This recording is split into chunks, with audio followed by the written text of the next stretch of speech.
Every picture tells a story. Sometimes we don't like the ending. Sometimes we don't understand it.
Gentlemen, welcome to the show!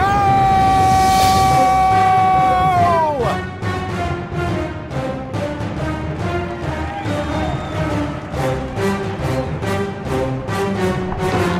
a bizarre show.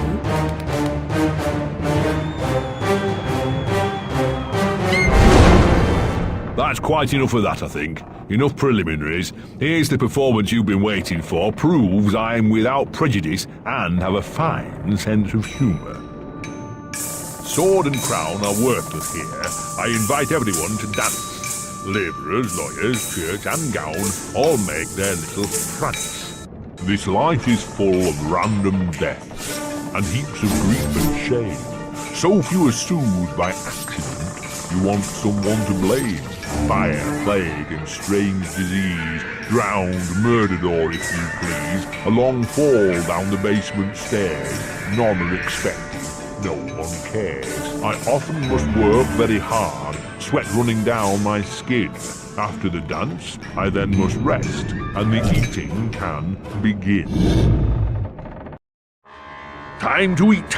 Death is the ultimate equalizer. All have the right to be eaten. Get in line, princess. Don't push. All will be served, so to speak. Wicked thing. Feasting while Wonderland is destroyed.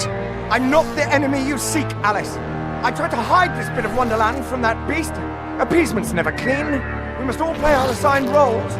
Are you a pawn or a queen? An idiot or a practiced fool? However this turns out, consider the prospect that you've been misled, Alice. Then ask, by whom? No! Who set that bloody train in motion? Where has it come from? It arrived when you arrived, and it's more horrible even than you could currently imagine. The death of a dream caterpillar may know how.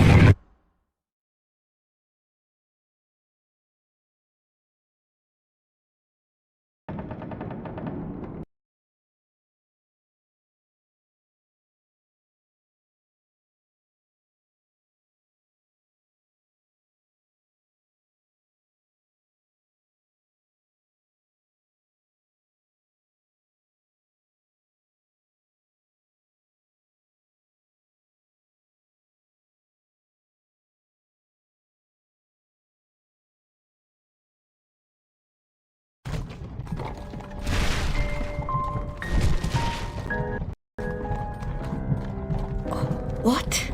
Oh, the blood in my mouth tastes like bile.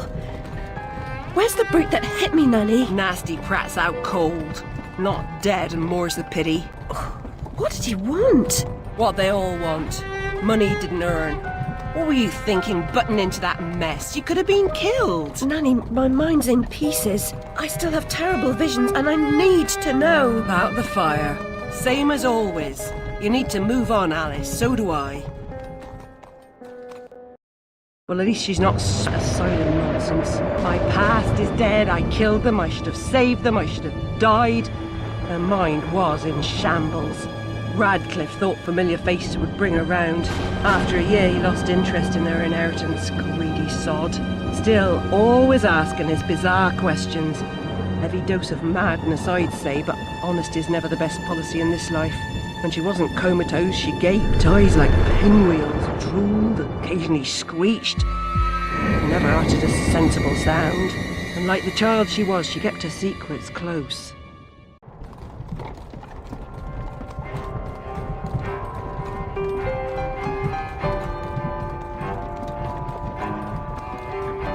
Gone off some lurkers, common as cockroaches. And those poor tykes are food for perverts, like the blameless ants that wasps consume or spiders' feeble prey.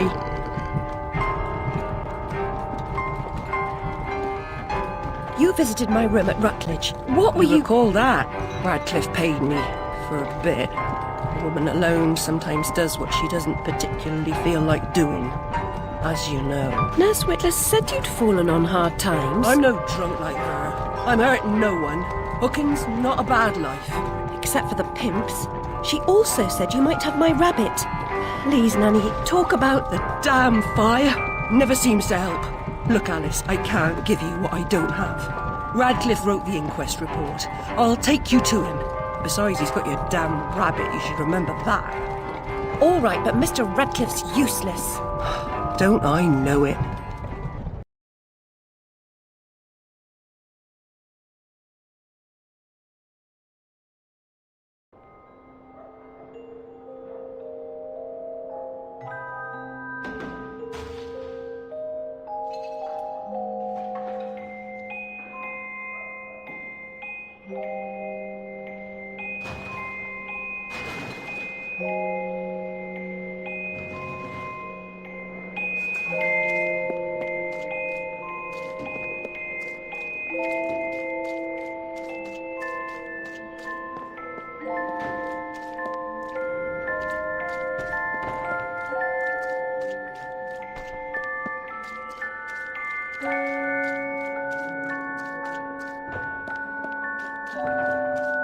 Ear to the ground, Bill. Yeah, I've been scouting around. Nothing getting a minute. Place is crawling with rozzers since them bleeding murders. Whose work was that? You want to know that sort of thing?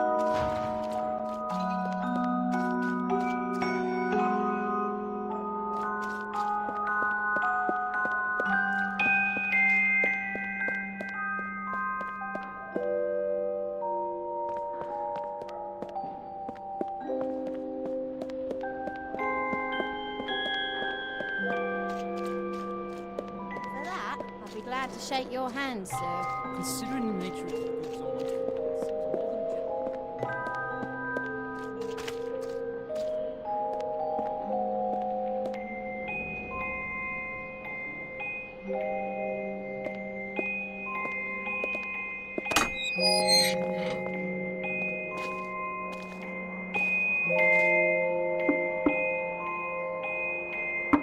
Yes?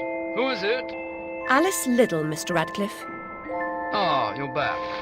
I suppose you better come up. Mind the latch.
You do have my rabbit. Forgotten your manners? And what else, I wonder? You abandoned it at Rutledge Asylum, my dear. We've been over this before. In a huff as usual, oozing with attitude and accusatory flummery, I've stolen her rabbit. Ridiculous pretext. She's here about the fire again. All the mad child wants to talk about. My report found her family dead by misadventure. She won't accept it. It goes on and on about her killing memories and her need to know the truth. The alleged truth is, the fire began in the library when the cat knocked over a lamp. The blaze trapped her parents and sister upstairs. Sister Lizzie never even unlocked her door. Died in her bed. The guilty cat always sets her off. She denies it, makes no sense, it can't be, etc. Agreed. From the outset, Alice was my candidate for the pyromaniac. The girl had a fixation with fire. And I once remarked that I thought she might have had a larger role in causing the tragedy. She suffered some sort of psychotic episode.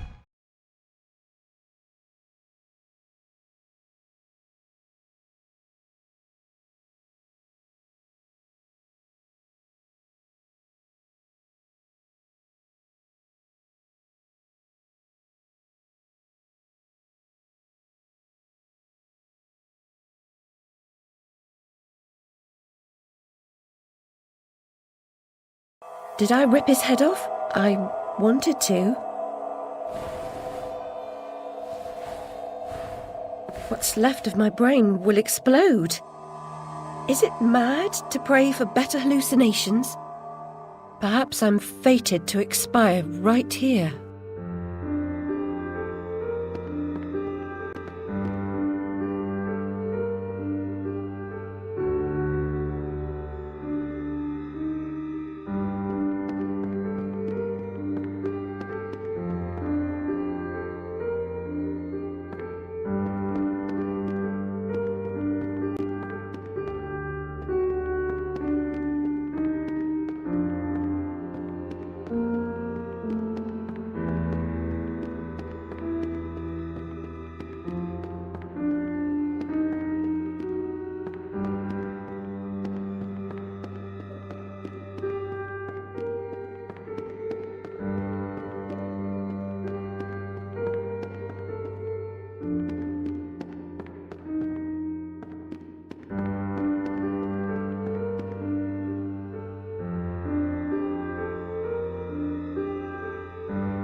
bloody ruin! It's corrupting all of Wonderland. Seeking refuge from the wicked world, perhaps things only look like they've gone to hell. You're not that good a liar, and I'm not that stupid. But something a bit less calamitous would have been welcome. This unmitigated disaster is your doing, and it will get worse. Your train keeps a hellish schedule. Get moving. Time waits for no one. The change has begun. The train is perfectly capable of terrifying me, Cat. You should find another job. Is there really so little hope? There's even less, and if fear paralyzes you, we are lost.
Journey of 1,000 miles begins with a single step. A single step off London Bridge could end my journey. Failure as your epitaph. I'd hoped you were more courageous.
Vaporous ledge only appears as flimsy and insubstantial as your confidence. It will hold it, trust me.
catastrophe may strike even the best regulated families.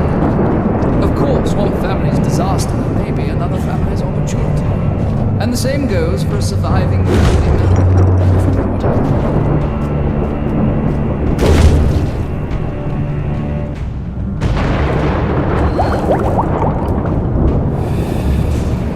I'm devastated. Look what's become of my beautiful valley. All things change in the fullness of time, often not for better.